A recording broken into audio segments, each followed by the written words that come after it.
ഈ വെള്ളം, വിദ്യ, വൈദ്യം എല്ലാം പറയുന്നതെല്ലാം പ്രവർത്തിക്കുന്ന അദ്ദേഹത്തിൻ്റെ സംഘടനയിലുള്ള താല്പര്യം കൊണ്ടാണ് അദ്ദേഹം എറണാകുളത്ത് നിന്ന് ഇത്രയും ദൂരം സഞ്ചരിച്ച് ഭഗവാന്റെ ഈ 100ാം ജന്മജയന്തി ആഘോഷിക്കാൻ നമ്മുടെ ഒരു ചെറിയ സമിതിയിൽ വന്ന് വരിക എന്ന് പറഞ്ഞാൽ അദ്ദേഹത്തിൻ്റെ മഹത്വത്തിൻ്റെ എഴുന്നേറ്റത്തിൻ്റെയും ലക്ഷണമാണ്. അദ്ദേഹത്തിൻ്റെ ഇവിടുത്തെ ഭക്തജനങ്ങളുടെ പേരിലും ഭഗവത്നാമത്തിൻ്റെ എൻ്റെ ഹൃദയപൂർവ്വം സ്നേഹപൂർവ്വം വേദിയിലേക്ക് സ്വാഗതം. നിലവിൽ അദ്ദേഹം ദേവസ്വം ബോർഡ് പ്രസിഡന്റാണ്. ഇപ്പോൾ നിലവിൽ ഒരുപാട് ഭാരിച്ച ഉത്തരവാദിത്വം, ഈ പറഞ്ഞ പോലെ രാമൻ്റെ ഒരു ദൗത്യം അദ്ദേഹത്തിന് ഈ പറഞ്ഞ എന്താ പറയുക, ഇവിടുന്ന് മോഷിച്ച് കൊണ്ടുപോയപ്പെട്ട പല സാധനങ്ങളും ജയിച്ചു കൊണ്ടുവരാനുള്ള ദൗത്യമാണ് പ്രധാന പുരുഷനുണ്ടെങ്കിൽ അദ്ദേഹത്തിൻ്റെ പേര് അനർത്ഥമാക്കും വിധം എല്ലാത്തിലും അദ്ദേഹം മംഗളകരമായിട്ട് സർവത്തെയും ജയിച്ച് വരട്ടെ, അദ്ദേഹത്തിൻ്റെ പേര് അനർത്ഥമാക്കുന്ന വിധം അദ്ദേഹത്തിൻ്റെ കടമകളും ഡ്യൂട്ടിയെല്ലാം അദ്ദേഹം വിജയകരമായി പൂർത്തീകരിക്കാൻ സായിശ്വരൻ സഹായിക്കട്ടെ എന്നുള്ള ആശംസകളോട് അദ്ദേഹത്തെ വേദിയിലേക്ക് ക്ഷണിച്ചു.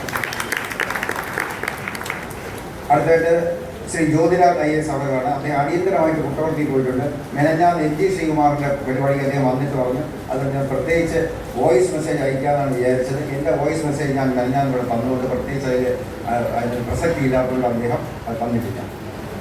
അടുത്തായിട്ട് ശ്രീ B. വിനോദ് ആണ്. അദ്ദേഹം പത്മനാഭസ്വാമി ക്ഷേത്രത്തിൻ്റെ സെക്യൂരിറ്റി ഓഫീസറാണ്, ഡെപ്യൂട്ടി കമ്മീഷണർ പോലീസാണ്. അദ്ദേഹത്തെ ഹൃദയപൂർവ്വം സ്വാഗതം ചെയ്യുന്നു. അടുത്ത വാർഡ് കൗൺസിലർ ജാനകി അമ്മകളാണ്. അവർ ഒരു ഉത്തമ പൊതുജന സേവന പ്രവർത്തകയാണ്. വർഷങ്ങളായിട്ട് നമുക്ക് നേരിട്ട് അറിയാമെന്നുള്ളതാണ്. ആ മഹതിയും സ്നേഹാദരപൂർവ്വം സദസ്സിലേക്ക് സ്വാഗതം ചെയ്യും. അടുത്തതായിട്ട് എഞ്ചിനീയർ സതീഷാണ്. നഗരസഭയുടെ ചീഫ് സൂപ്രണ്ടിങ് എഞ്ചിനീയറാണ് അദ്ദേഹം, ഡെപ്യൂട്ടി ചീഫ് എഞ്ചിനീയറാണ്. വളരെ ഹൃദയാലുവും എനിക്ക് നേരിട്ട് എൻ്റെ അടുത്ത സുഹൃത്താണ്. അദ്ദേഹത്തിന് മുമ്പിൽ ചെന്ന് കരഞ്ഞു പറഞ്ഞാൽ അദ്ദേഹം എന്താ പറയുക, സ്വാമി പറയുന്നത് ഈ law starts where love ends എന്നാണ്. അദ്ദേഹത്തിന് മുമ്പ് ആരെങ്കിലും പോയി കരഞ്ഞു പറഞ്ഞിട്ടുണ്ടെങ്കിൽ അവിടെ അദ്ദേഹം ലാ എന്നും നോക്കാറില്ല, പലതും ചെയ്തു കൊടുക്കുന്ന വ്യക്തിത്വം എനിക്ക് നേരിട്ട് അറിയാം. അദ്ദേഹത്തെ ഹൃദയപൂർവ്വം ഞാൻ സ്വാഗതം ചെയ്യും. അടുത്തായിട്ട് ശ്രീ വിജയകുമാർ സാർ അവர்களാണ്. നമ്മുടെ സമിതിയുടെ മുൻ ഭരണത്തിന് ചുക്കാൻ പിടിച്ചിരുന്ന കൺവീനറാണ്. അദ്ദേഹം KSEBയുടെ റിട്ടയർഡ് സീനിയർ ഫിനാൻസ് ഓഫീസറാണ്. അദ്ദേഹം വലിയൊരു സാഹിത്യവൊക്കെയാണ്. അദ്ദേഹത്തെ സ്നേഹാദരപൂർവ്വം വേദിയിലേക്ക് സ്വാഗതം. പിന്നെ സ്വാഗതം ചെയ്യാനുള്ള പ്രസിഡന്റ് പറയുന്ന ശ്രീ അജയകുമാറാണ്. അദ്ദേഹം ജോയിന്റ് കൺവീനറാണ്. ഒപ്പം ഇവിടെ ഇരിക്കുന്ന സർവ്വജനങ്ങളെയും ഞാൻ ഭഗവത് സായി നാമത്തിൽ സ്നേഹപൂർവ്വം ഹൃദയത്തിൻ്റെ ഭാഷയിൽ സ്വാഗതം ചെയ്യുന്നു.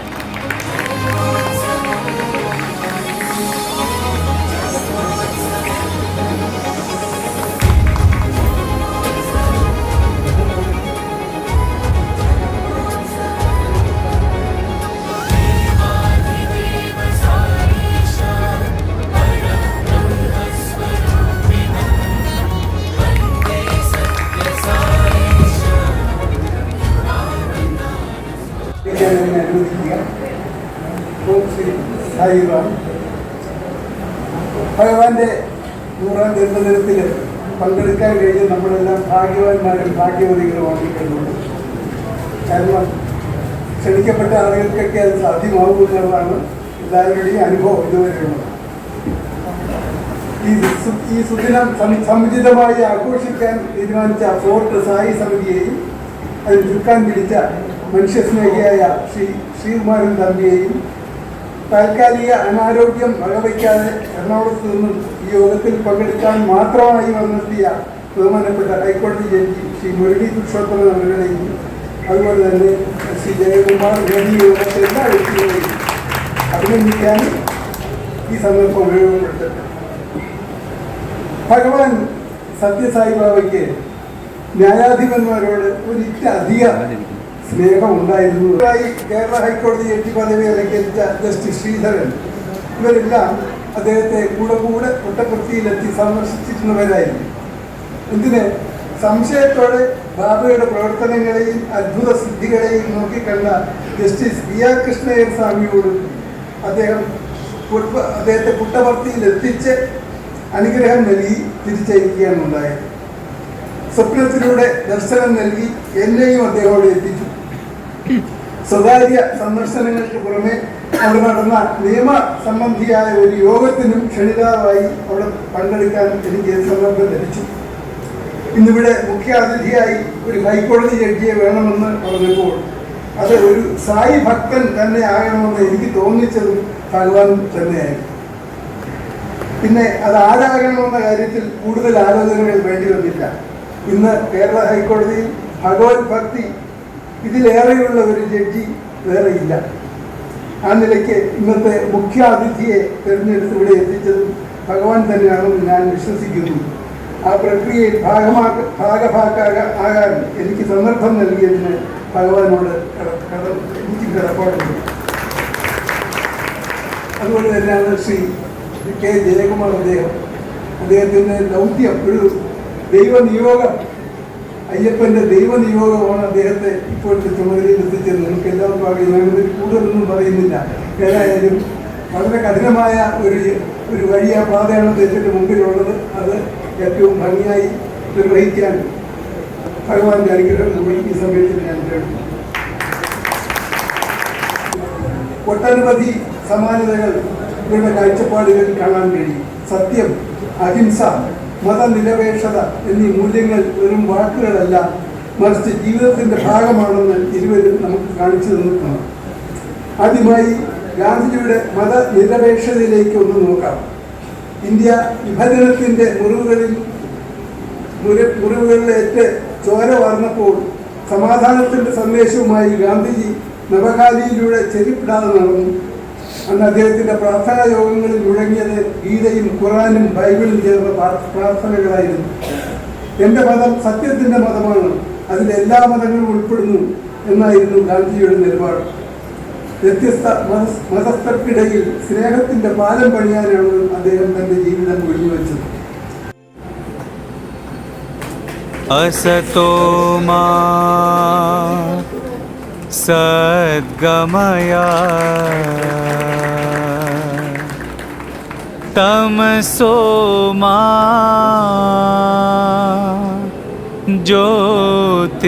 ज्योतिर्गमया मृत्योर्मा अमृतं गमया।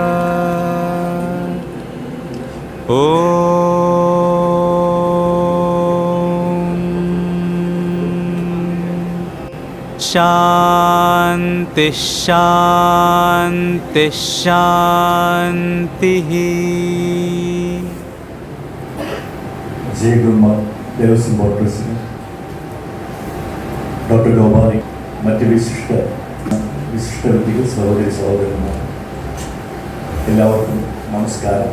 എല്ലാവർക്കും സത്യസായിബാബയുടെ 100ാം പിറന്നാൾ ആശംസകൾ.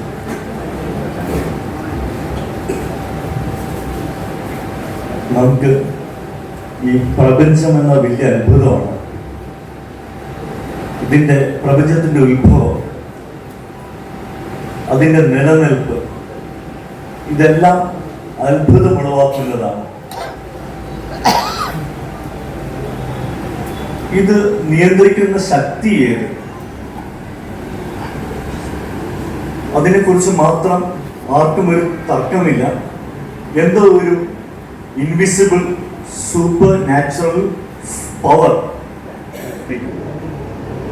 ഞാൻ ആ ശക്തിയെ ദൈവം എന്ന നാമത്തിലാണ് വിശേഷിപ്പിക്കുന്നത്. ആ ദൈവത്തെ ഞാൻ സമീപിക്കുന്നത് പ്രാർത്ഥനയിലൂടെയാണ്.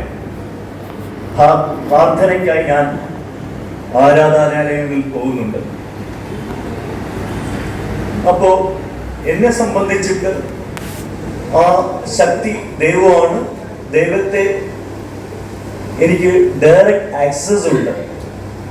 അപ്പോൾ ഞാൻ കരുതിയിരുന്നത്, അന്ന് എൻ്റെ വളരെ പരിമിതമായ അറിവിൽ ഞാൻ കരുതിയിരുന്നത്, എനിക്ക് ദൈവമായിട്ട് ഡയറക്റ്റ് ആക്സസ് ഉള്ളപ്പോൾ എന്തിനാണ് ഒരു ഇന്റർമീഡിയറ്റ് ഇടനിലക്കാരൻ എന്തിനാണ്? അന്ന് എൻ്റെ അറിവിൽ ബാബ എന്ന് പറയുന്നത് ഒരു ഒരു സ്പിരിച്വൽ ഗുരു, അല്ലെങ്കിൽ A link between human and God. ആ ഒരു കൺസെപ്റ്റ് ബാബയെക്കുറിച്ച് അറിയാൻ അധികം ഒരു സാഹചര്യ സന്ദർഭം എനിക്ക് ഉണ്ടായിട്ടില്ല. പിന്നീടുള്ള തിരക്കിൽ എനിക്ക് അതിനുള്ളൊരു അവസരം ലഭിച്ചിട്ടുമില്ല. അങ്ങനെ ഇരിക്കെ കഴിഞ്ഞ വിഷു സെലിബ്രേഷൻസിന് വേണ്ടി ഒരു ഗസ്റ്റ് സ്പീക്കറായിട്ട് എന്നെ ഇൻവൈറ്റ് ചെയ്തു. എന്നെ ഇൻവൈറ്റ് ചെയ്ത വ്യക്തികളോടുള്ള എനിക്കുള്ള കമ്മിറ്റ്മെൻ്റ് കൊണ്ട് എനിക്ക് നോ പറയാൻ കഴിഞ്ഞിരുന്നില്ല. അതുകൊണ്ട് ഞാൻ വിഷുവിൻ്റെ തലേ ദിവസം തന്നെ പുട്ടപ്പർത്തിയിലെത്തി. വിഷുവിൻ്റെ അന്ന് തലേ ദിവസം ഞാൻ പുട്ടപ്പർത്തിയിൽ പ്രശാന്തി മന്ദിരവും സത്യസായി ഇൻസ്റ്റിറ്റ്യൂട്ട് ഓഫ് മെഡിക്കൽ സയൻസും പോയി കണ്ടു. അടുത്ത ദിവസം സെലിബ്രേഷൻ ആരംഭിച്ചു. ഭജന കഴിഞ്ഞു. എന്നെ ഡയസിലേക്ക് ഇൻവൈറ്റ് ചെയ്തു. അതുവരെ എനിക്ക് ബാബയിൽ വിശ്വാസം ഉണ്ടായിരുന്നില്ല, അവിശ്വാസവും ഉണ്ടായിരുന്നില്ല. എനിക്ക് കൂടുതലൊന്നും അറിയില്ലായിരുന്നു. എന്നെ ഡയസിലേക്ക് ഇൻവൈറ്റ് ചെയ്തപ്പോൾ എൻ്റെ കയ്യിൽ ഒരു പുഷ്പം തന്നു, ഒരു റോസാപ്പൂ തന്നു. ഇത് ആ സാങ്ച്വറിയത്തിൽ വയ്ക്കാൻ വേണ്ടിയിട്ടുള്ള പുഷ്പമായിരുന്നു. ഞാൻ ഡയസിലേക്ക് പോകുന്നതിന് മുമ്പ് പുഷ്പമെടുത്ത് സാങ്ച്വറിയത്തിൽ സമർപ്പിച്ചു. അവിടെ നമസ്കരിച്ചു. ആ സമയം എനിക്ക് തോന്നിയ ലഭിച്ച ഒരു ഡിവിനിറ്റി, ദിവ്യത്വം, അത് എനിക്ക് വാക്കുകളിൽ കൂടെ എക്സ്പ്രസ് ചെയ്യാൻ കഴിയുമെന്ന് എനിക്ക് തോന്നുന്നില്ല. എനിക്ക് ഫസ്റ്റ് ടൈമാണ് അങ്ങനെ ഒരു ഫീലിംഗ് തോന്നിയത്. ആ ഒരു ഡിവിനിറ്റി എനിക്ക് അവിടെ നിന്ന് ലഭിച്ചത് കൊണ്ടാണ് ഇന്ന് ജസ്റ്റിസ് ഹരിഹരൻ സാർ ഒരു മാസം മുമ്പ് എന്നെ വിളിച്ച് ഇങ്ങനെ ഒരു കാര്യം പറഞ്ഞപ്പോൾ എനിക്ക് സാറിനോട് നോ പറയാൻ കഴിയാതിരുന്നത്. എനിക്കിവിടെ നിങ്ങളുടെ മുമ്പിൽ വരാൻ ബാബ തോന്നിപ്പിച്ചതും അതുകൊണ്ടായിരിക്കാം. അതാണ് എനിക്ക് നിങ്ങളോട് പറയാനുള്ള എൻ്റെ ഒരു ചെറുതെങ്കിലും എന്നെ സംബന്ധിച്ച് വലുതായിട്ട് ഒരു എക്സ്പീരിയൻസ്. ഞാൻ വിഷുവിൻ്റെ തലേ ദിവസം മറ്റേ പുട്ടപ്പർത്തിയിൽ വന്ന് പ്രശാന്തി നിലയം കണ്ടു. ഞാൻ പിന്നെ പോയത് ഒന്നും ഇല്ലാണ്ടറിഞ്ഞു. അവർ കേട്ടറിഞ്ഞ് വന്നതാണെന്നാണ് പറഞ്ഞത്. അവരുടെ ചികിത്സ ഭേദമായി നാട്ടിലേക്ക് പോവാൻ പ്രതിജ്ഞയോടെ അവിടെ നിൽക്കുകയാണ്. അന്ന് എനിക്ക് തോന്നിയ ഒരു കാര്യം, ഞാൻ കണ്ടത് മാനവസേവയുടെ ദ ഹൈറ്റ് ഓഫ് മാനവസേവ. എന്താ കാര്യം എന്ന് വെച്ചാൽ ഇതിലപ്പുറം ഒന്നുമില്ല. ഏറ്റവും നല്ല സർവീസാണ് അവിടെ കണ്ടത്, സർവീസ് ടു ഹ്യൂമാനിറ്റി. ഞാൻ അന്ന് പുട്ടപ്പർത്തിയിൽ വെച്ച് ഞാൻ വിഷു സെലിബ്രേഷൻ്റെ സ്പീച്ച് ഡെലിവർ ചെയ്തപ്പോൾ ഞാൻ പറഞ്ഞൊരു കാര്യമുണ്ട്. കുറച്ച് കൊല്ലങ്ങൾക്ക് ശേഷം എൻ്റെ റിട്ടയർമെൻറ്റിന് ശേഷം എനിക്ക് ആ ഹോസ്പിറ്റലിൽ വന്ന് എനിക്ക് ഇതുപോലെ കൊല്ലത്തിൽ 2 തവണയെങ്കിലും സർവീസ് നടത്താൻ സാധിക്കണം എന്നൊരു ആഗ്രഹമാണ്. പിന്നെ ഞാൻ കണ്ടത്, പുട്ടപ്പുറത്തിയിൽ കണ്ട വേറൊരു കാര്യം, ഒരു 50 അടി പൊക്കമുള്ള ഒരു സ്തൂപം, സർവ മതസ്തൂപം. അത് 5 റിലീജിയൻ്റെ സിമ്പിൾസ് അവിടെ എംബോഡി ചെയ്ത സ്തൂപം. അത്രമാത്രം ഗാന്ധിജിയെ പറ്റി ഐൻസ്റ്റീൻ പറഞ്ഞതുപോലെ ഇങ്ങനെ ഒരാൾ ജീവിച്ചിരുന്നു എന്ന് കേട്ടാൽ അത് കെട്ടുകഥയാണെന്നേ പറയുന്നത്. ഐൻസ്റ്റീൻ പറഞ്ഞതുപോലെ നമുക്ക് സ്വാമിയെ പറ്റി പറയാൻ സാധിക്കും. ഇങ്ങനെ ഒരു സ്വാമി നമുക്കുണ്ടായിരുന്നുവെന്ന് അദ്ദേഹത്തെ കാണാത്തവർക്ക് വിശ്വസിക്കുവാൻ ബുദ്ധിമുട്ടാണ്. ഇവിടെ അദ്ദേഹത്തിൻ്റെ സ്വാമിയുടെ സമാധിയിൽ പൂവ് സമർപ്പിച്ചിട്ട് എണീറ്റപ്പോൾ അദ്ദേഹത്തിനുണ്ടായ ഒരു ആന്തരികമായ ചൈതന്യധാരയെപ്പറ്റി അദ്ദേഹം ഇവിടെ പറയുകയുണ്ടായി. നമുക്ക് അത്ഭുതമില്ല, അതുണ്ടാകും. സ്വാമി ജീവിച്ചിരിക്കുന്ന കാലത്ത് എനിക്കുണ്ടായ അനുഭവമല്ല ഞാൻ പറയുന്നത്, ഒരു തിരിച്ചറിവ്. പുറമേ സ്വാമി ഇങ്ങനെ പുട്ടപ്പുറത്തിയിൽ പ്രശാന്തി നിലയത്തിലുള്ള ആളുകളുടെ മുമ്പിൽ കൂടെയൊക്കെ നടന്നുകൊണ്ടിരുന്ന കാലത്ത്, വീൽചെയറിലൊക്കെ വരുന്നതിന് മുമ്പ് അദ്ദേഹം നടന്നുകൊണ്ടിരുന്ന കാലത്ത് വലിയ പൊക്കമില്ലാത്ത ഈ സ്വാമി ഇങ്ങനെ നമ്മുടെ മുമ്പിൽ കൂടെ ഇങ്ങനെയൊക്കെ പോകുന്നു. ചിലപ്പോൾ കൈയൊക്കെ ഇങ്ങനെ കാണിക്കും, ചിലപ്പോൾ കത്ത് വാങ്ങിക്കും. അതൊരു ലീലയാണ്. അകത്ത് കയറി കഴിഞ്ഞാൽ നമ്മൾ സ്വാമിയോട് ഇൻ്റർവ്യൂ കിട്ടി അകത്ത് കയറി കഴിയുമ്പോൾ നമ്മൾ കാണുന്ന സ്വാമി ഈ ദുർബലനായിട്ടുള്ള കൃശഗാത്രനായിട്ടുള്ള ഒരു സ്വാമിയല്ല. അപാരമായിട്ടുള്ള ചൈതന്യമായ അപാരമായിട്ടുള്ള ശക്തി സ്വാമിയിൽ നിന്ന് പ്രസരിക്കുന്നത് നമുക്കറിയാൻ സാധിക്കും. അതിൽ കൂടുതൽ എങ്ങനെ വിശദമാക്കും എന്നെനിക്ക് അറിഞ്ഞുകൂടാ. പക്ഷേ നമ്മൾ ഏതോ ഒരു വിവരിക്കാനാവാത്ത ഒരു ശക്തി സ്രോതസ്സിൻ്റെ മുമ്പിൽ ഇരിക്കുന്നത് പോലെ നമുക്ക് തോന്നുകയും ഒരുപക്ഷെ ആ ഒരൊറ്റ അനുഭവത്തിലൂടെ തന്നെ നമ്മുടെ ഹൃദയ മാലിന്യങ്ങളൊക്കെ കുറേയൊക്കെ അങ്ങ് കരിഞ്ഞു പോകുമെന്നാണ് എനിക്ക് തോന്നുന്നത്. അകത്ത് കയറിയതുപോലെ അല്ല ആളെ പുറത്തിറങ്ങുന്നത്. അത്രമാത്രമാണ് ആ കണ്ണുകളിലെ ശക്തി. ഞാൻ ഒരു ലേഖനം എഴുതിയപ്പോൾ ഞാൻ എഴുതി ഒരു വ്യക്തിക്ക് അദ്ദേഹത്തിൻ്റെ കണ്ണുകളിലൂടെ ഒരു മനുഷ്യ ജീവിതത്തെ ഇങ്ങനെ സ്വാധീനിക്കാൻ സാധിക്കുന്ന മഹാത്ഭുതമാണ് സ്വാമി. ഒറ്റ നോട്ടത്തിലൂടെ നമ്മുടെ ഹൃദയത്തിൻ്റെ ഉള്ളിലേക്ക് കടന്ന് നമ്മുടെ ജീവിതത്തിൻ്റെ സർവസ്വവും മനസ്സിലാക്കി ഐ നോ യു എന്ന് നമ്മളോട് പറയാൻ സാധിക്കുന്ന കണ്ണുകൾ. എനിക്ക് ചരിത്രത്തിൽ അല്ലെങ്കിൽ നമ്മൾ പഠിച്ച പാഠങ്ങളിൽ യേശു ക്രിസ്തുവിനെ പറ്റി മാത്രമാണ് ഇത്തരത്തിലുള്ള സമാനമായ സന്ദർഭം എനിക്ക് ഓർത്തെടുക്കാൻ സാധിക്കുന്നത്. ഞാൻ നേരത്തെ പറഞ്ഞിട്ടുള്ളൊരു കാര്യമാണ്. ഇപ്പോൾ നമുക്കറിയാം ബൈബിളിൽ മഗ്ദലയിലെ മേരി പാപജീവിതം നയിക്കുന്ന ആളാണെന്ന് എല്ലാവർക്കും മഗ്ദലയിൽ എല്ലാവർക്കും അറിയാം. മേരി നൊട്ടോറിയസ് ആണ്. അവർ ഒരു ദിവസം ആളുകളെ പിടിച്ചുകൊണ്ട് യേശു ഇങ്ങനെ കവലയിലെ ആളുകളോട് പ്രസംഗിച്ചുകൊണ്ടൊക്കെ നിൽക്കുമ്പോൾ ഈ സ്ത്രീയെ പാപി എന്ന് എല്ലാവർക്കും അറിയാവുന്ന സ്ത്രീയെ വലിച്ചഴച്ച് യേശുവിൻ്റെ മുമ്പേ കൊണ്ടുവരികയാണ്. എന്നിട്ട് പറഞ്ഞു, നീ പാപികളെ സംരക്ഷിക്കാൻ വന്നയാളാണല്ലോ, ഇവൾക്ക് എന്ത് ശിക്ഷ കൊടുക്കുമെന്ന് ചോദിച്ചു. അപ്പോൾ ഇവൾ പാപം ചെയ്തിട്ടില്ല എന്ന് പറഞ്ഞാൽ യേശുവിനെ തന്നെ ആളുകൾ ചിലപ്പോൾ കല്ലെടുത്തിരിക്കും. കാരണം എല്ലാവർക്കും അറിയാം പാപം ചെയ്തതിന് കുഴപ്പമൊന്നുമില്ലെന്ന് പറഞ്ഞാലും പ്രശ്നമാണ്. ഇവൾ പാപം ചെയ്തു എന്ന് പറഞ്ഞാലോ ആളുകൾ യേശുവിൻ്റെ മുമ്പിൽ വെച്ച് തന്നെ മേരിയെ കല്ലെറിഞ്ഞുമില്ല. ഈ ഒരു സന്ദർഭത്തിൽ യേശു എന്താണ് ചെയ്തത്?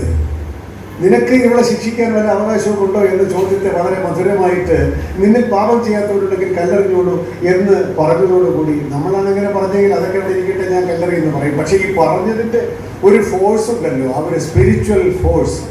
നിങ്ങളിൽ പാപം ചെയ്യാത്തവരുണ്ടെങ്കിൽ ആദ്യത്തെ കല്ലെറിയട്ടെ പറഞ്ഞപ്പോൾ അവർ മനപരിവർത്തനാണല്ലേ, ഞാനും ഒക്കെ ഇതിനകത്തൊക്കെ ഉള്ള ആളാണല്ലോ, ഞാനെങ്ങനെ കല്ലെടുക്കും എന്ന് ഒരൊറ്റ സെക്കൻഡിൻ്റെ തീരുമാനമാണ്. നിങ്ങളിൽ പാപം ചെയ്യാത്തവരുണ്ടെങ്കിൽ ആദ്യത്തെ കല്ലെറിയട്ടെ എന്ന് പറഞ്ഞ യേശു മേരിയോട് കാണിച്ച അനുതാപമുണ്ടല്ലോ, കരുണയുണ്ടല്ലോ, ഗംഗാ പ്രവാഹം പോലത്തെ കരുണ. ആളുകളൊന്നും മിണ്ടിയില്ല, അവളെ യേശുവിനെ നോക്കുകയാണ്. അപ്പോൾ യേശു നോക്കുന്ന ഒരു നോട്ടത്തിൽ ഒരു കാര്യം കൂടെ പറയുന്നുള്ളത്, ഇംഗ്ലീഷിൽ മലയാളത്തിൽ പറഞ്ഞത് ശരിയാവില്ല, ഇംഗ്ലീഷിൽ പറയുന്നത് എന്താണ്? Neither do I judge thee, go and sin no more. ഞാൻ നിന്നെ വിധിക്കുന്നില്ല, പോയി ഇനിമേൽ പാപം ചെയ്യാതിരിക്കുക. Go and sin no more. അതിൽ കൂടുതൽ ഇംഗ്ലീഷിൽ ചിസൽ ചെയ്തെടുക്കാൻ പറ്റില്ല. Go and sin no more. അവർ ഒറ്റ നോട്ടത്തിൽ, ഒറ്റ വചനത്തിൽ ഇതുവരെ പാപജീവിതം നയിച്ചിരുന്ന മേരി ഒരു സെക്കൻഡ് കൊണ്ട് പരിവർത്തിതയാവുകയാണ്.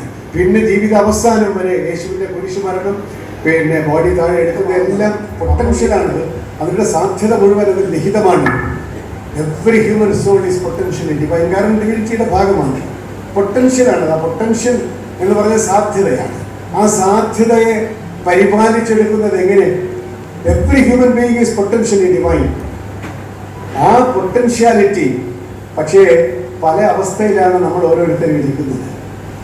ഈ ഡയമണ്ട്, നമ്മുടെ സണ്ണി ഡയമണ്ടോ അല്ലെങ്കിൽ ഏതൊക്കെ കടയിൽ പോയി ഡയമണ്ട് വാങ്ങിക്കുമ്പോൾ ഡയമണ്ട് ഇങ്ങനെ പല മുഖങ്ങളിലെല്ലാം പോളിഷ് ചെയ്ത് അതങ്ങനെ ഇരിക്കുകയാണ്. എന്നാൽ ഇതിൻ്റെ ഒറിജിനൽ എന്താണെന്ന് ചോദിച്ചാൽ, ഒരു ഈ ഡയമണ്ട് ഖനിയിൽ പോയിട്ടുണ്ടെങ്കിൽ, ഞാൻ പോയിട്ടില്ല, ഡയമണ്ട് ഖനിയിൽ പോയിട്ടുള്ളവർ പറയുന്നത് ചോദിച്ചാൽ, ഇതിനകത്ത് ഈ ഖനിയിലെ ഈ അസംസ്കൃത വസ്തു പുറത്തേക്ക് എടുക്കുന്നത് കരിക്കട്ട പോലത്തെ അല്ലെങ്കിൽ കൽക്കരി പോലത്തെ ഒരു സാധനമാണ് ഈ റോ മെറ്റീരിയൽ എന്ന് പറയുന്നത്.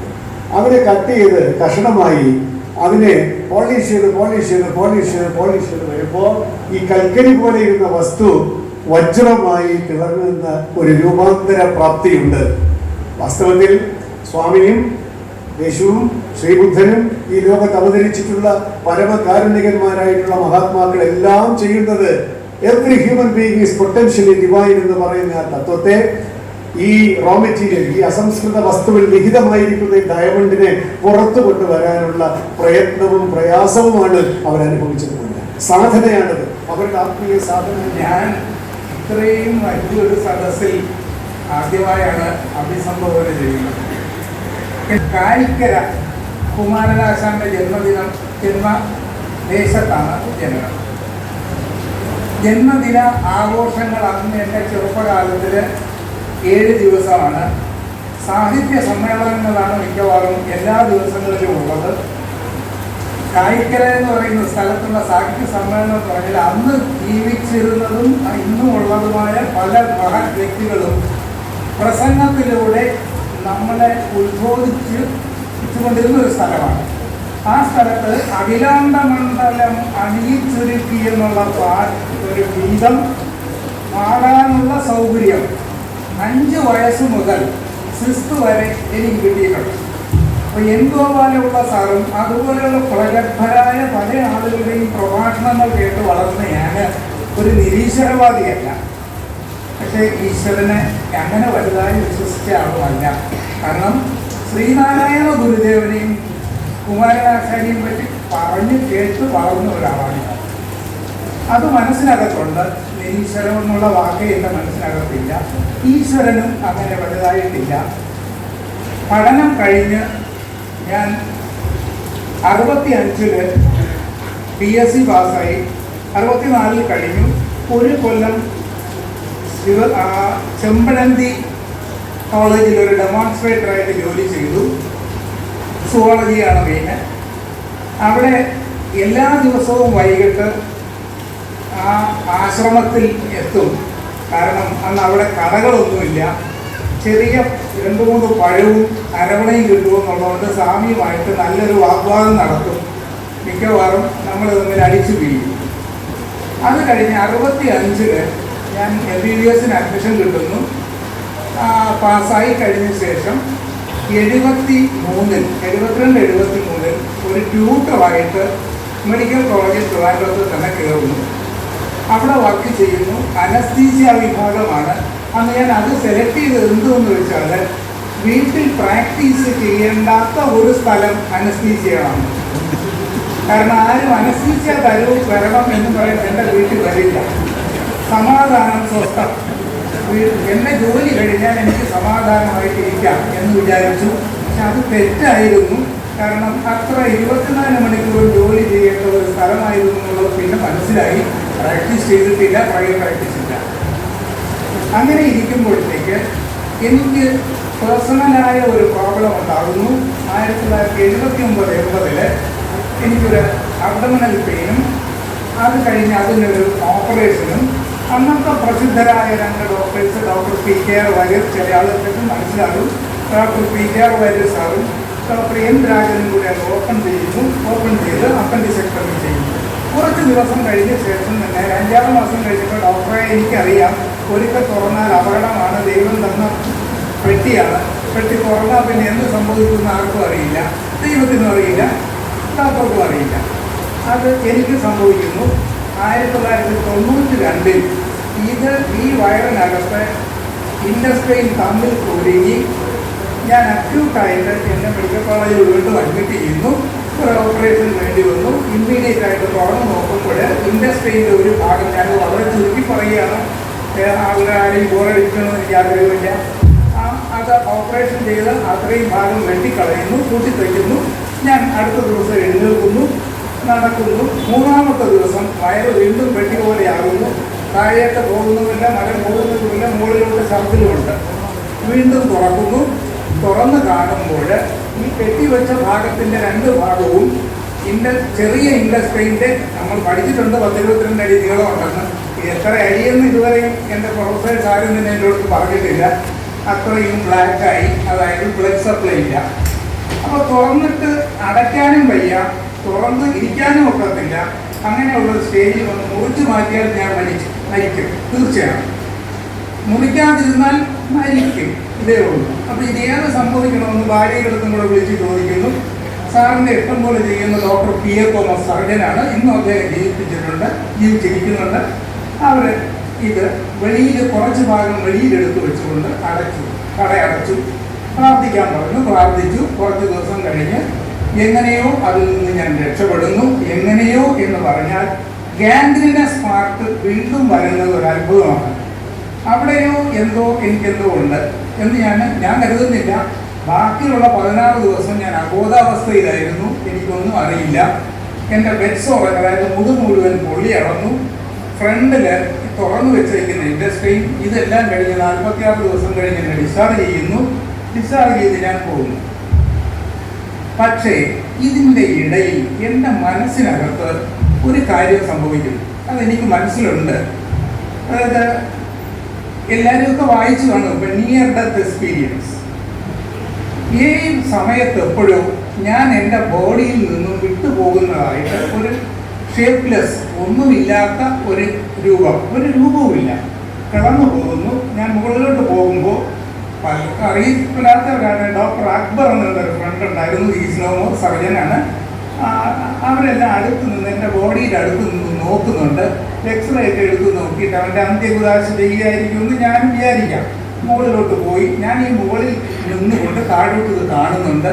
അത് കഴിഞ്ഞ് within fraction of A seconds ഞാൻ ഒരു ടണലിൽ കൂടെ, ഒരു ശബ്ദമായ ആ ടണലിൽ കൂടെ ഞാൻ എൻ്റെ ഫ്രണ്ടിലോട്ട് പോവുകയാണ്. എവിടെ പോകുന്നതെന്ന് എനിക്കറിയില്ല. പക്ഷേ ഞാൻ ചെന്ന് ചാടിക്കൊടുക്കുന്നത് ഒരു വളരെ വലിയ നദിയാണ്. ആ നദിയുടെ അപ്പുറത്തേക്കാണ് ഞാൻ പോകുന്നത്. നദിയുടെ അപ്പുറത്ത് ചെന്ന് ഇറങ്ങുമ്പോഴത്തേക്ക് ഒരു വലിയ വൃക്ഷമുണ്ട്, വലിയൊരു ഗേറ്റാണ്, വലിയൊരു ഗേറ്റ്. ഞാൻ ആദ്യമായി കാണുന്ന ഒരു സ്ഥലമാണ്. ആ ഗേറ്റിൻ്റെ അപ്പുറത്ത് രണ്ട് സൈഡിലും പച്ച ചെടികൾ ഉണ്ട്. ആ ചെടിയിൽ വെള്ള പൂക്കളുണ്ട്. അത് കഴിഞ്ഞ് കുറച്ചുകൂടെ ഫ്രണ്ടിലോട്ട് പോകുമ്പോൾ ഒരു ചെറിയ നന്ദി രൂപമുണ്ട്. ആ ഗേറ്റിനകത്ത് ചെല്ലുമ്പോൾ ഒരു ദീപം, ഒരു വെളിച്ചം, ഭയങ്കരമായ വെളിച്ചമാണ്. പക്ഷേ ടോളറേറ്റ് ചെയ്യാവുന്ന ചൂട്, നല്ല തണുത്ത വെളിച്ചം എന്ന് തന്നെ പറയേണ്ടി ഒരു കാവി വസ്ത്രം, കാവി ആണ് അതിൻ്റെ രൂപമാണ്, കളറ്. അത് കാണുന്നു. അതിലോട്ട് ഞാൻ അടുക്കാൻ ചെല്ലുമ്പോഴത്തേക്ക് സമയമായില്ല, നീ പോയി വരൂ എന്ന് പറഞ്ഞ് എന്നെ തിരിച്ചുവിടുന്നു. ഞാൻ ഈ സ്ഥലം തിരിച്ചു വന്ന ശേഷം ഞാൻ വീണ്ടും ഈ ശബ്ദത്തിലോട്ട് വരുന്നു. അപ്പോൾ എൻ്റെ ഭാര്യയുടെ അടുത്ത് മാത്രം ഞാനിത് പറയുന്നു. എന്നിട്ട് ഞാൻ പറഞ്ഞു, കാരണം ഞാനൊരു അനസ്തറ്റിസ്റ്റാണ്, റിക്കവറിക്ക് ആയ ശേഷം ഞാൻ പറയുന്നത് ഹാലൂസിനേഷൻ ഈസ് എ പോസിബിലിറ്റി. കാരണം ഹാലൂസിനേഷൻ പറഞ്ഞാൽ നമ്മൾ മയക്കുമരുന്ന് തരുമ്പോൾ ചിലർ ഹാലൂസിനേഷൻ ഉണ്ടാകാം. ലൈറ്റ്, ഇതുപോലെയുള്ള ലൈറ്റുമല്ല, ഇതിലും വലിയ ലൈറ്റിൻ്റെ താഴെയാണ് ഞാൻ ഇന്ന് വർക്ക് ചെയ്യുന്നത്. ഞാൻ ഹാർട്ടിൻ്റെ സർജറിയുടെ അനസ്തീസിയാണ്. അതായത് ഓപ്പൺ ഹാർട്ട് സർജറി ചെയ്യുമ്പോൾ എന്നെ കൂടാതെ അത് ചെയ്യാനൊക്കത്തില്ല എന്നുള്ള അധികാരത്തിൻ്റെ പുറത്ത് ഞാൻ അവിടെ നിൽക്കുന്നവരാണ്. അപ്പോൾ അത്രത്തോളം ഉള്ള ആ ലൈറ്റിലും ആണ് ഞാൻ കണ്ടതെന്നോ ഹാലൂസിനേഷൻ ആയിരിക്കുമോ എന്ന് വിചാരിച്ചു. പക്ഷേ ഈ കാര്യം ഞാൻ എൻ്റെ ഭാര്യയുടെ അടുത്ത് പറയുന്നുണ്ട്, ഇങ്ങനെ ഒരു സംഭവമുണ്ട്. അത് കഴിഞ്ഞ ശേഷം ഇതൊരു ക്ഷേത്രമാണെന്നുള്ള ധാരണയിൽ ഞാൻ സകല ക്ഷേത്രങ്ങളിലും വിസിറ്റ് ചെയ്തു. എല്ലാ ക്ഷേത്രങ്ങളും അതിന് മുമ്പ് ഞാൻ ക്ഷേത്രത്തിൽ പോയിട്ടുണ്ടോ എന്ന് ചോദിച്ചാൽ ഭാര്യയിലൂടെ കൂട്ടുകാരനായിട്ട് പോവുകയുള്ളൂ, അകത്തങ്ങനെ കയറാറില്ല. എന്നാലും എല്ലായിടത്തും പോയി കണ്ടു. അവിടെ ഒന്നുമല്ല എന്ന് മനസ്സിലായി. അതിനുശേഷം ഒരു ദിവസം എൻ്റെ ഒരു ക്ലോസ് ഫ്രണ്ട് കാർഡിയോതൊറാസിക്കിൻ്റെ കോൺഫറൻസ്, അഖില ലോക കോൺഫറൻസ്, പ്രമുഖരായ പലരും വരുന്നുണ്ട്. റൊണാൾഡോസ് വരുന്നുണ്ടോ എന്ന് പറയുമ്പോൾ എനിക്ക് ഇഷ്ടമായി. റൊണാൾഡോസ് എന്ന് പറഞ്ഞൊരു മേജർ ഓപ്പറേഷൻ കണ്ടുപിടിച്ചാണ്. അപ്പോൾ അവിടെ പോകണം, ഇദ്ദേഹം എന്നെ കൊണ്ട് പോകാമെന്ന് പറഞ്ഞ് കൊച്ചിയിൽ ചെന്നു. അവിടെ വരെ എൻ്റെ അടുത്ത് പറഞ്ഞില്ല എവിടെ പോകണമെന്ന്. പുട്ടപർത്തിയിലാണ് പോകുന്നതെന്ന് പറഞ്ഞു. ഞാൻ എൻ്റെ ഈ ഫ്രണ്ടിൻ്റെ അടുത്ത് ഈ എക്സ്പ്ലനേഷൻ ഞാൻ കൊടുത്തിരുന്നു, സ്ഥലം ഞാൻ കണ്ട സ്ഥലം. അപ്പോൾ ഞാൻ അവിടെ പോയി ഇദ്ദേഹത്തിൻ്റെ കൂടെ അവിടെ ചെന്നപ്പോഴത്തേക്ക് രജിസ്ട്രേഷൻ ഉണ്ട്. ഇത് നേരത്തെ പറഞ്ഞവരുടെ മകൻ വ്യക്തികൾ പറഞ്ഞ കണക്കൊരു ഹോസ്പിറ്റലാണ്. ആ ഹോസ്പിറ്റലിൽ അകത്തോട്ട് ചെന്ന് കയറി ഞാൻ എൻ്റെ ചെരുപ്പ് പുറത്തിട്ടു. ചെരുപ്പെടുത്ത് പെട്ടെന്ന് ഒരു പൊക്കം കുറഞ്ഞ ജാപ്പനീസ് ആണെന്ന് കണ്ടപ്പോൾ മനസ്സിലായി. അദ്ദേഹം അതെടുത്ത് തുടച്ചിട്ട് അവിടെ വെച്ചു. അപ്പം ഞാൻ കൂടെ വന്ന ഡോക്ടർ എടുത്ത് ഏതാരാ മാഷേ, അത് പിന്നെ ചോദിക്കാം. അകത്തോട്ട് ചെന്ന് രജിസ്ട്രേഷൻ കഴിഞ്ഞു. അപ്പം ഞാൻ ഇതിനിടയിൽ ഒരു കാര്യമുള്ളത്, ഞാൻ പുട്ടപർത്തിയിലോട്ടാണ് പോകണമെന്ന് അറിഞ്ഞു. ബാംഗ്ലൂർ വഴിയായിരിക്കും എന്ന് വിചാരിച്ചിട്ട് അതുവരെ എനിക്ക് വാച്ചില്ലായിരുന്നു. ഒരു ടൈം പീസും എൻ്റെ വീട്ടിലില്ല. പ്രാക്ടീസ് ചെയ്യാത്ത ഒരാളാണ്, അതുകൊണ്ട് ചെറിയ അപാകതകളൊക്കെ ഉണ്ടാവും. അപ്പോൾ കൊച്ചു പഠിക്കുന്നുണ്ട്. അപ്പോൾ അതുകൊണ്ടൊരു ടൈം പീസും വാങ്ങിക്കണം, ഒരു വാച്ച് വാങ്ങിക്കണമെന്ന് ഭാര്യ പറഞ്ഞിരുന്നു. അപ്പം ഞാൻ അവിടെ ചെന്ന് രജിസ്ട്രേഷൻ ചെയ്ത് കഴിഞ്ഞ് ഒരു ബാഗ് കിട്ടി. ബാഗിനകത്ത് നോക്കിയപ്പോൾ ഭഗവാന്റെ പടമുള്ള ഒരു ടൈം പീസ്. ഭഗവാനെ രക്ഷപ്പെട്ട എന്നുള്ള രീതിയിൽ ഞാൻ അവിടെ നിന്ന് വെളിയിലോട്ട് ഇറങ്ങി. ഈ പറഞ്ഞ എൻ്റെ ചെരുപ്പെടുത്ത് നന്നാക്കി തേച്ച് വെച്ച ആളുകളെ അന്ന് സംസാരിച്ചു. അപ്പോൾ അദ്ദേഹം ടോക്കിയോയിൽ നിന്ന് വന്നൊരു എഞ്ചിനീയറാണ്. എൻ്റെ ചെരുപ്പെടുത്തിരിക്കുന്ന ആ ഗതികേട് ഞാൻ ആലോചിച്ചിരുന്നു. ഈ മനുഷ്യൻ എന്തായി ചെയ്തത്? എൻ്റെ ചെരുപ്പെടുത്ത് അദ്ദേഹം തുടച്ചു വെച്ചു. കുറച്ച് നേരം അദ്ദേഹത്തോട് സംസാരിച്ചു. ഇസ്രായേൽ കൺസൾട്ടൻ്റ് എഞ്ചിനീയർ എന്ന് പറയും. അത് കഴിഞ്ഞ് ഞങ്ങൾ ഭഗവാന്റെ അടുത്തോട്ടാണ്, പിന്നെ ആശ്രമത്തിലാണ് ഇതിൻ്റെ മെയിൻ വെന്യൂ. അവിടെ ചെന്നു. എനിക്ക് റൂമൊക്കെ അലോട്ട് ചെയ്തു. രാത്രി ആയപ്പോഴത്തേക്ക് ഒരു കുട്ടി എൻ്റെ അടുത്ത്, ഒരു വൈറ്റ് ആൻഡ് വൈറ്റ് ഒരു നല്ല മിടുക്കനായ ഒരു കുട്ടി എൻ്റെ അടുത്ത് വന്ന് പറഞ്ഞു, സാർ ഡോക്ടറെ രാവിലെ ഭഗവാനെ കാണാൻ പോകണം. കുളിക്കണം, 4:30 മണിയാകുമ്പോൾ ഞാൻ വെള്ളം കൊണ്ടുവരാം. അപ്പം 4-ാമത്തെ വെള്ളത്തിന് ഇവിടെ അത് തണുത്ത വെള്ളത്തിൽ കുളിക്കണ്ട, ചൂടുവെള്ളം. അപ്പം ചൂടുവെള്ളം ഈ പയ്യൻ 4:30 മണിയായപ്പോൾ കൊണ്ടു തന്നു. ഞാൻ ആലോചിച്ചപ്പോൾ എൻ്റെ വീട്ടിൽ വെള്ളം വേണമെന്ന് പറഞ്ഞാൽ എടുക്കേണ്ടത് എൻ്റെ വീട്ടിലേക്ക് പറഞ്ഞാൽ നടക്കില്ല. ഈ പയ്യൻ ഇതും കൊണ്ട് പൊക്കി വരുന്നു. ഞാൻ എൻ്റെ അടുത്ത് ചോദിച്ചു, മോൻ എന്തോ ചെയ്യുന്നു? അവൻ PhD കമ്പ്യൂട്ടർ സയൻസ് കഴിഞ്ഞിട്ട് വർക്ക് ചെയ്യുക. അവനെ നമിക്കുകയല്ല, ഞാൻ ഒന്നും എനിക്കൊന്നും വയ്യ, ഞാൻ താങ്ങുതാങ്ങ് പോവുകയാണ്. കാരണം എൻ്റെ ഈഗോ എന്ന് പറയുന്നത് എവിടെയൊക്കെയോ മറയുന്നു. അത് കഴിഞ്ഞ് ഏർലി മോർണിംഗ് ഞങ്ങൾ അവിടെ പോകുന്നു. ഭഗവാനെ കാണാനായിട്ട് പോകുമ്പോൾ എനിക്ക് നടുവേദനയാണെന്നുള്ളത് കൊണ്ട് ഏറ്റവും പുറകെ ഹാളിൻ്റെ ഏറ്റവും പുറകെ വെളിയിൽ ബെഞ്ച് ഇട്ടിട്ടുണ്ട്. ആ ബെഞ്ചിൽ ഞാനിരുന്നു. എൻ്റെ ഫ്രണ്ടും അടുത്ത് വന്നു. കുറേ കഴിഞ്ഞപ്പോഴത്തേക്ക് ഉള്ളിൽ നിന്നും ഭഗവാൻ വരുന്നു എന്ന് സൈലൻ്റായി, കംപ്ലീറ്റ് സൈലൻസ് ആണ്. പിന്നെ ആരും അവിടെ ഒരു ശബ്ദവുമില്ല. അത് ഇങ്ങനെ വരുന്നു. ഞാനിത് നോക്കിയിരുന്നു കുറച്ച് അടുത്ത് 10 ദൂരം കഴിഞ്ഞപ്പോൾ തലയുടെ 4 വശവും ഒരു ലൈറ്റ് കത്തുന്നു, അത് കറങ്ങുന്നു. അപ്പോൾ ഞാനിങ്ങനെ 4 വശവും നോക്കി. എനിക്ക് ഈ 65-ലൊക്കെ നേരത്തെ ഇവിടെ പറഞ്ഞു, ഇടമറുകിൻ്റെ കേരള ശബ്ദം വായിച്ചിട്ടുള്ള ഞാനാണ്. അപ്പോൾ എനിക്കറിയാം എന്താ ഇവിടെ നടക്കുന്നത്, ഇവിടെ ലൈറ്റ് അടിക്കുന്നതാണ് എന്നുള്ളൊരു ധാരണയിൽ ഞാൻ എൻ്റെ അടുത്തിരുന്ന പ്രൊഫസറെടുത്ത് ചോദിച്ചു, പക്ഷേ ഇതിങ്ങനെ ഈ ലൈറ്റ് അടി താൻ കണ്ടോ? നമ്മളിങ്ങനെ കാണുന്നുണ്ടോ? കാണാമല്ലോ. അപ്പോൾ പുള്ളി എൻ്റെ തുടയിൽ കയറി പിടിച്ചിട്ട് പറഞ്ഞു, ഞാൻ കാണുന്നില്ല. അപ്പോൾ തനിക്കെന്തോ കാണും എന്നും ഇങ്ങനെ പറഞ്ഞ് തമാശ രീതിയിലൊന്ന് വിട്ടു. അത് കഴിഞ്ഞ് ഒരല്പം ദൂരം അടുത്ത് വന്നപ്പോൾ ഭഗവാൻ തിരിഞ്ഞങ്ങ് പോയി, ലൈറ്റ് ഓഫായി. അടുത്ത ദിവസം വീണ്ടും അദ്ദേഹത്തിൻ്റെ ഒരു ലെക്ചറുണ്ട്. ടൈമിനെ പറ്റിയാണ് ഭഗവാൻ പറഞ്ഞത്. ഞാൻ അതിന് മുമ്പും പിൻപും ടൈം ഇങ്ങനെയാണെന്ന് എനിക്ക് അറിഞ്ഞൂടെ. ആ ടൈമിനെ പറ്റി 45 മിനിറ്റ് സംസാരിക്കുമ്പോൾ അദ്ദേഹം സ്റ്റേജിൽ നിർത്തുന്നു. ഞങ്ങളൊരു ക്ലാസ് റൂമാണ്, സ്റ്റെപ്പ് ബൈ സ്റ്റെപ്പായിട്ട് മുകളിലോട്ടിരിക്കുന്നു. മിഡിലാണ് ഞങ്ങൾ ഇരിക്കുന്നത്. ഞാനീ ഒരുപാട് സമയം എടുക്കുമെങ്കിൽ ക്ഷമിക്കുക.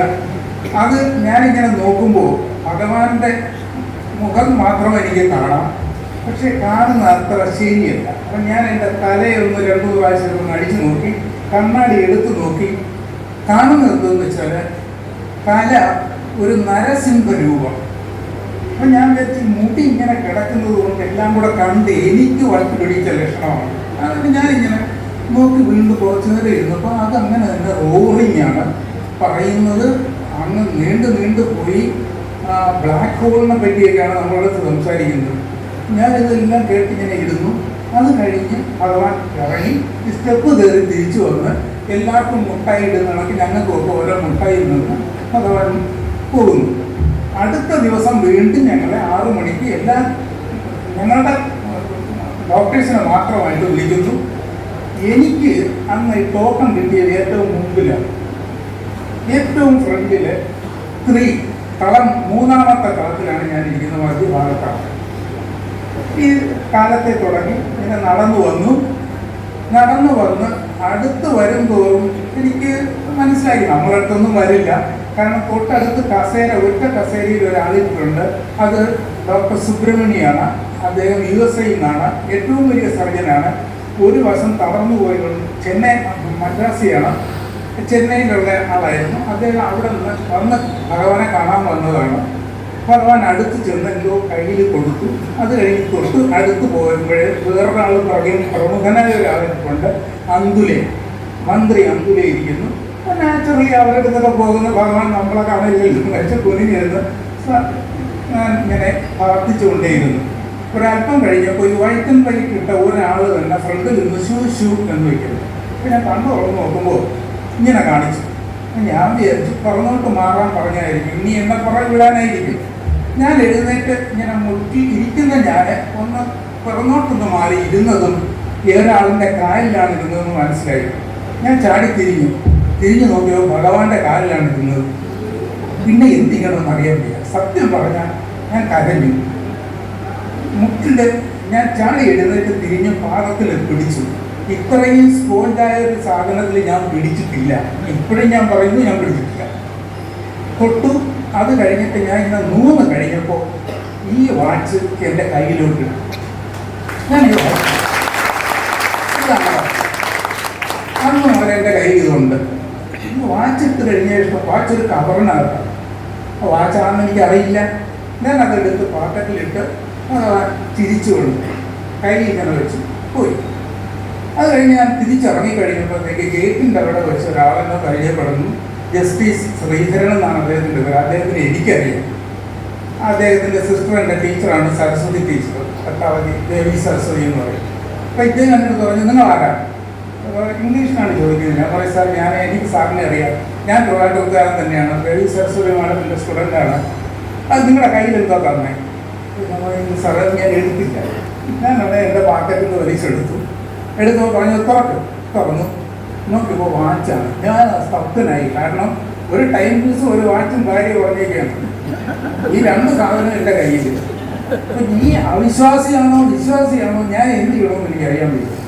സത്യം പറഞ്ഞാൽ ഞാൻ വല്ലാത്തൊരു പൊസിഷനിലായി. വായിച്ചെടുത്ത് അദ്ദേഹത്തിൻ്റെ ഇതോടുകൂടി ഞാനത് കേട്ടി. എന്നിട്ട് അദ്ദേഹം പറഞ്ഞു, ഞാനോട് ഒരുപാട് പ്രാവശ്യം വന്ന ശേഷമാണ് ഇത് തന്നത് എന്നൊരു വിരൽ കാണിച്ചിട്ട് പറഞ്ഞു. അദ്ദേഹത്തിൻ്റെ ബ്രദർ എൻ്റെ ക്ലാസ്മേറ്റാണ്, ശശികുമാർ. അത് കഴിഞ്ഞ് ഞാൻ തിരിച്ച് എൻ്റെ ചെരുപ്പ് എടുക്കാൻ ചെന്നപ്പോൾ അതിനപ്പുറം ചെരുപ്പ് കാണുന്നില്ല. ഞാൻ പറഞ്ഞ ചെരുപ്പിരുന്ന സ്ഥലത്തോ ഭഗവാനെ എൻ്റെ ചെരുപ്പും പോയോ എന്ന് പറഞ്ഞിട്ട് ഞാൻ ഈ കാല് വെച്ചും തട്ടിയപ്പോൾ ഒരു 50 രൂപ നോട്ട്. ചെരുപ്പ് വാങ്ങിക്കാനുള്ള പൈസ ഞാൻ അതെന്തോ പാക്കറ്റിലിട്ടു. പക്ഷെ അത് ഞാൻ വിട്ടില്ല, അതെൻ്റെ പാക്കറ്റിൽ തന്നെ ഇട്ടുള്ളൂ 50 രൂപ. അപ്പം അതും കൊണ്ട് തിരിച്ച് നമ്മൾ ഇറങ്ങി. ഇതെല്ലാം കൂടെ ഞാനൊരു അടുത്ത കൺഫ്യൂഷനിലായി. എന്താണെന്ന് അറിയാൻ വയ്യ. യഥാർത്ഥം പറയാൻ ഞാൻ കാലിൽ വീണപ്പോൾ ഞാൻ സറണ്ടർ ചെയ്തു. ഇനി വേറെ ഒന്നും എനിക്ക് പറയാനില്ല എന്നുള്ള രീതിയിൽ ഞാൻ സറണ്ടർ ചെയ്യേണ്ടി വന്നു. അടുത്ത ദിവസവും ഞങ്ങൾ അവിടെ നിന്ന് ഡിപ്പാർച്ചർ ചെയ്യുന്നതിൻ്റെ സമയത്ത് ലഞ്ചിന് വന്നു. അഥവാ എൻ്റെ അടുത്ത് തന്നെ വീണ്ടും വന്നു. എൻ്റെ അടുത്ത് വന്നിട്ട് ഞാൻ ഈ 4 ലാപ്രോട്ടിന് 4 തവണ വയറ് കീറിയത് കൊണ്ട് കുറേശ്ശെ ആഹാരമേ കഴിക്കാറുള്ളൂ. അപ്പോൾ ഭഗവാൻ ഞാൻ എല്ലാം മാറ്റി വെച്ചിരിക്കുന്നു. ഒരല്പം പ്ലേറ്റിലെടുക്കുന്നു. ഭഗവാൻ ഇങ്ങനെ നോക്കിയിട്ട് പറഞ്ഞ് കഴിക്കും, ഇങ്ങനെ കാണിച്ചു. അപ്പോൾ ഞാൻ പറഞ്ഞു കഴിക്കാൻ പറയുന്നു. എൻ്റെ ഭഗവാൻ ഇത് കഴിച്ച് എൻ്റെ വയറൊക്കെ ആയാലും എന്നിട്ട് ഞാനത് കഴിച്ചു. അത് കഴിഞ്ഞ് തിരിച്ചു വന്നു. അപ്പോഴത്തേക്ക് പല ആളുകളും ഇത് അറിഞ്ഞു. ചില ആളുകൾ അവിടെ നിന്ന് അറിഞ്ഞു. എങ്ങനെയോ എനിക്ക് ഇങ്ങനെയൊക്കെ തന്നു എന്നുള്ള പോലെ പറഞ്ഞു. ഞാൻ ആരടുത്തും പറഞ്ഞതല്ല. ഒരു രാത്രി ബാലകൃഷ്ണ ഏറാടി സാർ, ജസ്റ്റിസ് ബാലകൃഷ്ണ ഏറാടി സാറിനെ വിളിക്കുന്നു.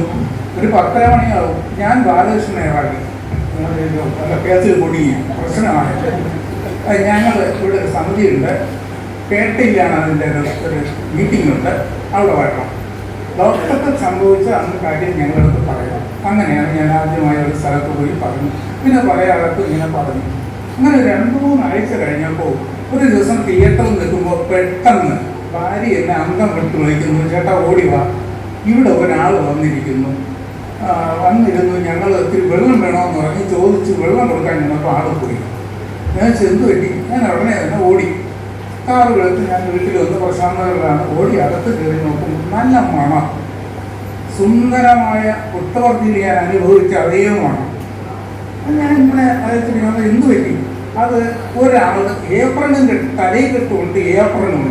ഇതിനകത്ത് വന്ന് കയറി കസേരയിൽ ഇരുന്നിട്ട് കൊച്ചിനെ വിളിക്കാൻ പറഞ്ഞു. കൊച്ചിനെ വിളിച്ചു. കൊച്ചടുത്ത് ചെന്നു. തലയിൽ കഴിച്ചിട്ട് ഭസ്മമൊക്കെ തലയിലിട്ടു. അത് കഴിഞ്ഞാൽ വെള്ളം വേണമെന്ന് പറഞ്ഞു. ഞങ്ങൾ വെള്ളം എടുക്കാനായിട്ട് അടുക്കളയിൽ കയറിയിട്ട് തിരിച്ചു വന്നപ്പോൾ ആൾ ഡിസപ്പിയർ, എന്നെ കണ്ടില്ല. അപ്പോൾ ഞാൻ പറഞ്ഞിട്ട് ഇതെങ്കിലും വേറെങ്കിലും കള്ളത്തരമായിരിക്കും. അങ്ങനെ ഞാൻ എൻ്റെ ഇതുമായി ബന്ധപ്പെട്ട വളരെയേറെ ഉള്ളൊരു ഡിവോട്ടി അദ്ദേഹത്തിൻ്റെ ഞാൻ വിളിച്ച് ചോദിച്ചു, സാർ ഇങ്ങനെ ഒരു സംഭവമുണ്ട്. അത് പക്ഷേ എന്തെങ്കിലും നല്ലത് ചെയ്തതായിരിക്കും. പക്ഷേ എനിക്കത് ഇന്നും വിശ്വസിക്കാൻ പറ്റുന്നില്ല. വൈഫ് പറയുന്നതനുസരിച്ച് ഏപ്രണിട്ട് വെള്ള ഏപ്രൺ തലയിൽ കെട്ടി അവിടെ വന്നിരുന്നു. ഈ മണവും അവിടെയുണ്ട്. എൻ്റെ മകളുടെ തലയിൽ കഴിക്കും. അപ്പോൾ മകളുടെ തലയിൽ ഇട്ടത് ഭസ്മമാണോ എന്നുള്ള സംശയത്തിൽ ഭാര്യ കോളേജിലേക്ക് പോകാനുള്ള മകളെ ഒരിക്കൽ കൂടെ കുളിപ്പിച്ചിട്ടാണ് കുളിയാൻ പറഞ്ഞ് കുളിച്ചിട്ടാണ് വിട്ടത്. ആ അനുഭവങ്ങളുടെ വെളിച്ചത്തിലാണ് ഞാൻ പിന്നെയും കഴിഞ്ഞു. എൻ്റെ 25 കൊല്ലത്തെ സർവീസിന് ശേഷം ഭഗവാൻ തന്ന ശേഷം 23 കൊല്ലം കൂടെ മെഡിക്കൽ കോളേജിൽ ഹോസ്പിറ്റലിൽ ഓപ്പൺ ഹാർട്ട് സർജറിയിൽ 1998 ഞാൻ റിട്ടേൺ ചെയ്തു. 20, 22, 21 വരെ ഓപ്പൺ ഹാർട്ട് സർജറിയിൽ കേവല ഒരു ചെറിയ എമൗണ്ട് പാക്കറ്റിലാക്കിക്കൊണ്ട് ജീവിച്ചു. കൊറോണ വന്നില്ലായിരുന്നെങ്കിൽ ഞാൻ 50 വർഷം തികയ്ക്കുമായിരുന്നു. അത് പറ്റിയില്ല. ഇതാണ് എൻ്റെ അനുഭവം.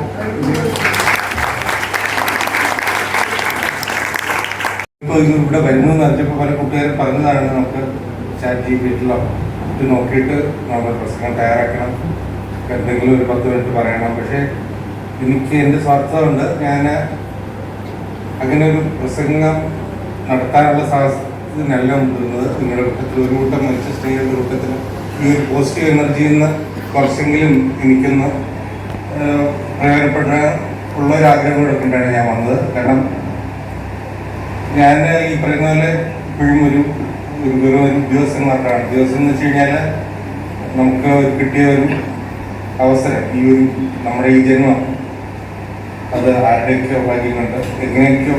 കാരണം ഈ സ്വാഭാവികമൊന്നും ഇല്ലാത്ത ലക്ഷക്കണക്കിന് ആൾക്കാർ നമ്മുടെ ചുറ്റുമുള്ളപ്പോൾ നമുക്ക് മറ്റുള്ളവർക്ക് എന്തെങ്കിലും ഒരു ഉപകാരം ചെയ്യാൻ കിട്ടിയ ഒരു അവസരമായി ആണ് നമ്മുടെ ഈ ജീവിതത്തെ ഡിഫൈൻ ചെയ്യാൻ ശ്രമിച്ചത്.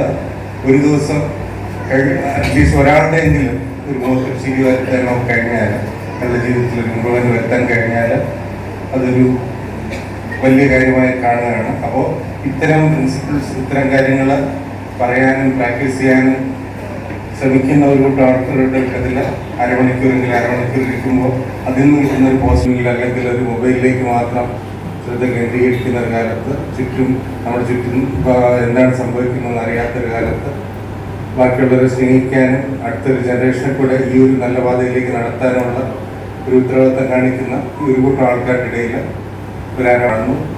ഇത്തരം നമ്മുടെ ഭഗവാന്റെ 100ാമത്തെ ജന്മദിനമാണ് എന്ന് മനസ്സിലാക്കുന്നപ്പോൾ ഇതുപോലെ കൃത്യമോ അമൃതം ഗമയാന്ന് പറയാറില്ല. അതായത് നമ്മൾ മരിക്കുമ്പോഴെങ്കിലും മരിച്ചു കഴിഞ്ഞാലും ഇങ്ങനെ ഒരാളിവിടെ ഉണ്ടായിരുന്നു എന്ന് ഓർക്കത്തക്ക രീതിയിൽ നമ്മുടെ പ്രവർത്തനങ്ങൾ ഉണ്ടാവട്ടെ. കാരണം നമുക്കറിയാം, ഇതുപോലെ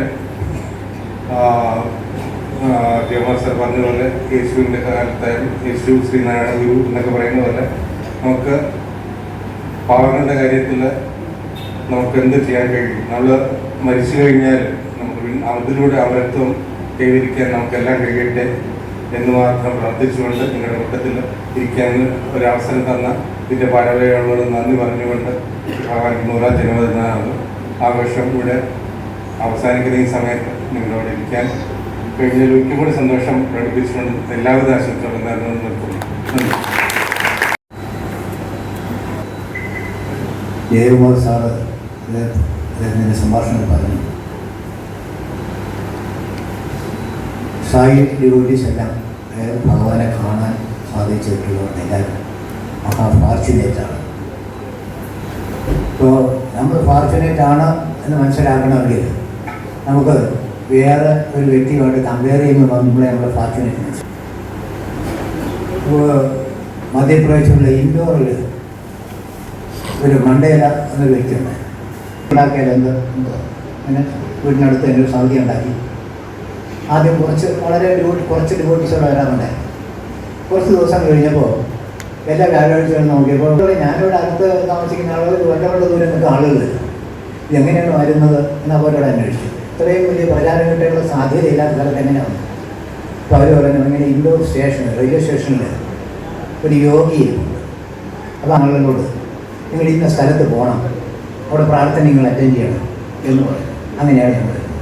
അപ്പോൾ ഇതേമാതിരി ഈ യോഗയെ ഞാൻ കണ്ടിട്ടില്ല, എന്നോട് സംസാരിച്ചിട്ടില്ല. ഇത് എങ്ങനെ പറഞ്ഞു വിടുന്നത് എന്ന് ചോദിച്ചിട്ട് ഈ മറ്റേടെ നമ്മുടെ വ്യക്തി സ്റ്റേഷനിൽ വന്നു. സ്റ്റേഷനിൽ നമ്മൾ യോഗിയെ കണ്ടു.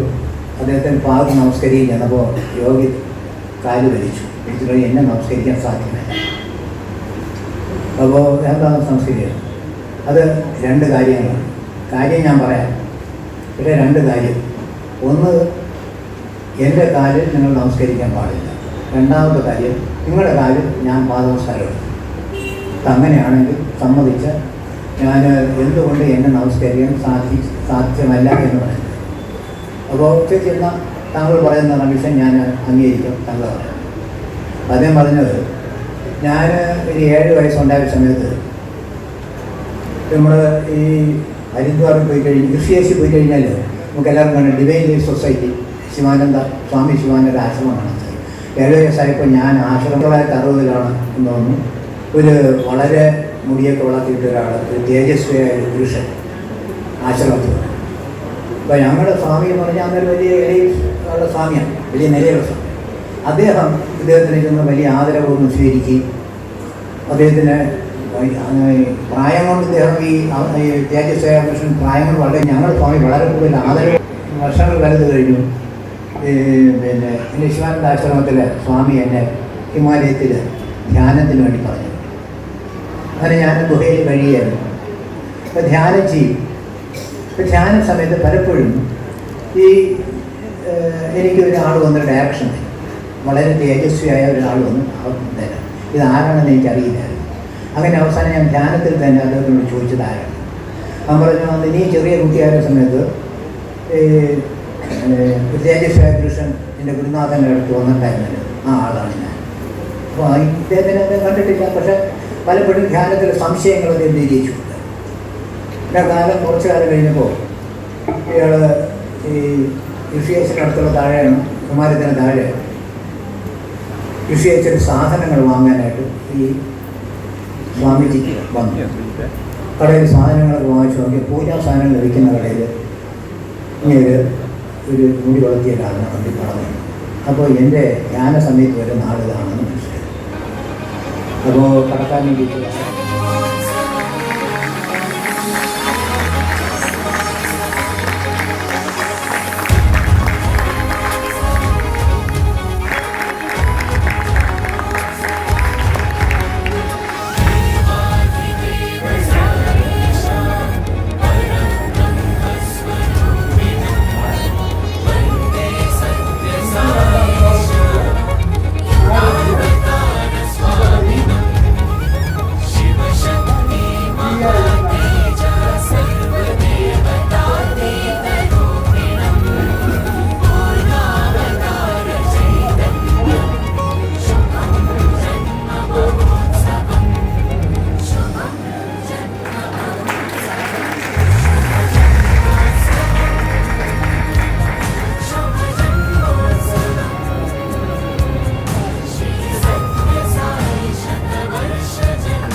ശ്രീ M.R. ഹരിനാഥ് സാറാണ്.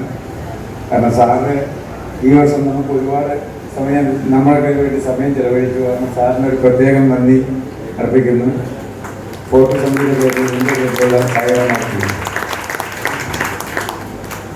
ഈ യോഗം ഉദ്ഘാടനം ചെയ്ത വളരെ തിരക്ക് പിടിച്ച സമയത്തിനിടയിലും ഞങ്ങൾക്ക് വേണ്ടി സമയം കണ്ടെത്തിയ കേരള ഹൈക്കോടതി ജഡ്ജി ശ്രീ മുരളി പുരുഷോത്തമൻ സാറിന് ഫോട്ടോ സമിതിയുടെ പേരിലുള്ള നന്ദിയും സഹകരണം അർപ്പിക്കുന്നു.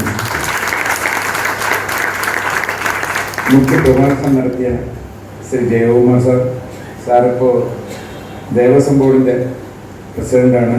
സാറിന് എൻ്റെ പേരിൽ ഫോട്ടോ സമിതിയുടെ പേരിലുള്ള സഹകരണം നന്ദി അറിയപ്പെടുന്നു.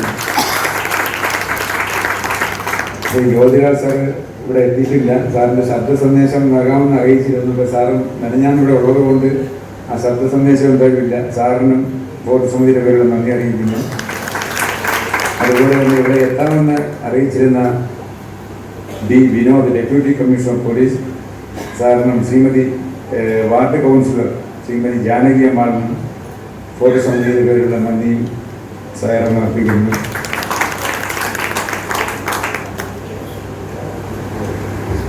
എഞ്ചിനീയർ സജീവ് സാറിന്, സൂപ്രണ്ട് തിരുവനന്തപുരം നഗരസഭ സാറിന് ഫോട്ടോ സമിതിയുടെ പേരിലുള്ള നന്ദി സഹകരണം അർപ്പിക്കുന്നു. അതുപോലെ തന്നെ നമ്മുടെ മുൻ കൺവീനർ വിജയകുമാർ സാറിന് ഈ ഫോട്ടോ സമിതിയുടെ പേരിൽ നന്ദിയും കടപ്പാടും അർപ്പിക്കുന്നു. അതായത് ഈ ദിവസം സെൻറ്ററിയൽ സെലിബ്രേഷന് വേണ്ടി ഒരുപാട് ഞങ്ങൾക്ക് സഹായം ചെയ്തു തന്ന ശ്രീ അഡ്വക്കേറ്റ് രാജപ്രതാപ് സാറിന് ഫോട്ടോ സമിതിയുടെ പേരിലും എൻ്റെ പേരിലും സമിതിയുടെ പേരിലൊരു പ്രത്യേകം നന്ദിയും സഹകരണം അർപ്പിക്കുന്നു.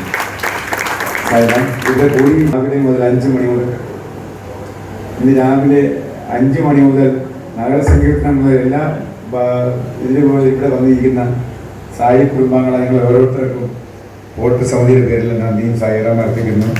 അതുപോലെ ഭഗവാന്റെ ഒരു അനുഭവം പറഞ്ഞിട്ട് ആ വിറയിൽ എനിക്ക് ഇപ്പോഴും മാറിയിട്ടില്ല. ആ കേട്ടപ്പോൾ തന്നെ ഒരു വല്ലാത്തൊരു അനുഭവം, ഒരു ചെറിയൊരു അനുഭവത്തിൽ ഞാൻ പോയിട്ട് അതാണ് ഇപ്പം പറയുന്നത്. വേറൊരു കാരണം, ഞാൻ ആദ്യം സാറിനെ പോലെ ഒരു നിരീശ്വരവാദി അല്ലായിരുന്നെങ്കിലും ഭഗവാൻ വിശ്വാസമില്ലാത്ത ഒരാളായിരുന്നു. അത് കേട്ടപ്പോൾ തന്നെ സാറിന് എൻ്റെ ഫോർട്ട് സമിതിയുടെ പേരിലും ഞങ്ങളുടെ പേരിലും നന്ദി അറിയിക്കുന്നു. അതുപോലെ എത്താമെന്ന് അറിയിച്ചിരുന്ന ശ്രീ മീര ജയകുമാർ മാഡം, അവർക്കും ഇതേപോലെ വരാൻ അസൗകര്യമായിരുന്നു. മാഡത്തിന് ഞങ്ങളുടെ പേരിലുള്ള ഫോർട്ട് സമിതിയുടെ പേരിൽ നന്ദി സായിറാം അറിയിച്ചു. ഈ സായിറാം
വെക്കാനി അവിപ്പൊടിയും കാലം കാത്തു സൂക്ഷിക്കുമേ ഓർമ്മകളും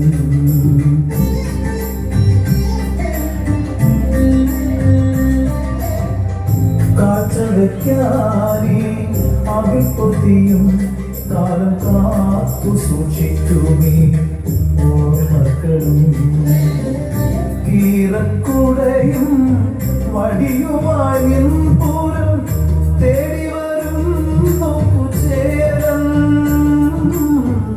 കീറക്കുടയും വടിയും